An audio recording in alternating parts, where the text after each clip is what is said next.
పోతున్న పేదలకు ఇట్లాంటి భూములు ఎక్కడెక్కడ ఉన్నాయో వాడి భూమికి బదులుగా భూమి ఇచ్చి ఆ కుటుంబాన్ని ఆదుకోవాల్సిన అవసరం ఈ ప్రభుత్వం పైన ఉంది అనేది కోరుతాము. దీంతో పాటు ఇవ్వలేని స్థితిలో ఉన్నప్పుడు రేటు పెంచి ఇవ్వాల్సిన అవసరం ఉంది. మార్కెట్ రేటు ప్రకారం ఇస్తే ఆ కుటుంబాలు బ్రతకడానికి అవకాశం ఉంటుంది, లేదా తక్కువ ఉన్న చోట పోయి కొనుక్కొని ఆ కుటుంబాల జీవనం కొనసాగించడానికి అవకాశం ఉంటుంది. దీంట్లో విలువైన భూములు కోల్పోతున్న నేపథ్యంలో నీకు భూమి లేదని పిల్లని ఇవ్వమని కూడా అంటున్నారట.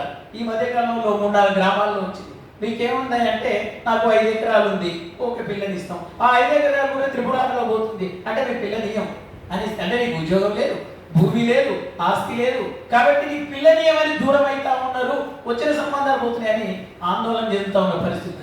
అట్లాంటి నేపథ్యంలో ఆ కుటుంబంలో ఉద్యోగాన్ని ఇవ్వాలి, ఉపాధి కల్పించడానికి ఉద్యోగాన్ని ఇవ్వాలి అనే పద్ధతుల్లో మనం ఈ రాష్ట్ర ప్రభుత్వం పైన డిమాండ్ చేయాల్సిన అవసరం ఉంది అని మీ అందరికీ తెలియజేస్తూ, రెండవది దీన్ని కూడా ఈ ఉద్యమంలో మనం నిర్వహించే భూ పోరాటంలో ఈ నిర్వాసితులకు సంబంధించిన త్రిపురలో భూమి కోల్పోతున్న ఉద్యమం కూడా వాళ్ళు స్వచ్ఛందంగా ఎప్పుడు చేస్తున్నారు.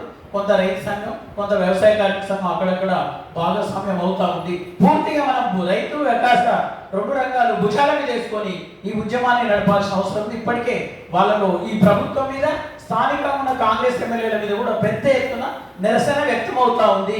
వీళ్ళు మాట నిలబెట్టుకోలేకపోతా ఉన్నారు అనేది కూడా రైతులంతా ఆందోళన చెందుతా ఉన్నారు. కాబట్టి దీంట్లో కూడా మనం భాగస్వామ్యం కావాలని కోరుతూ సెలవు కాంగ్రెస్.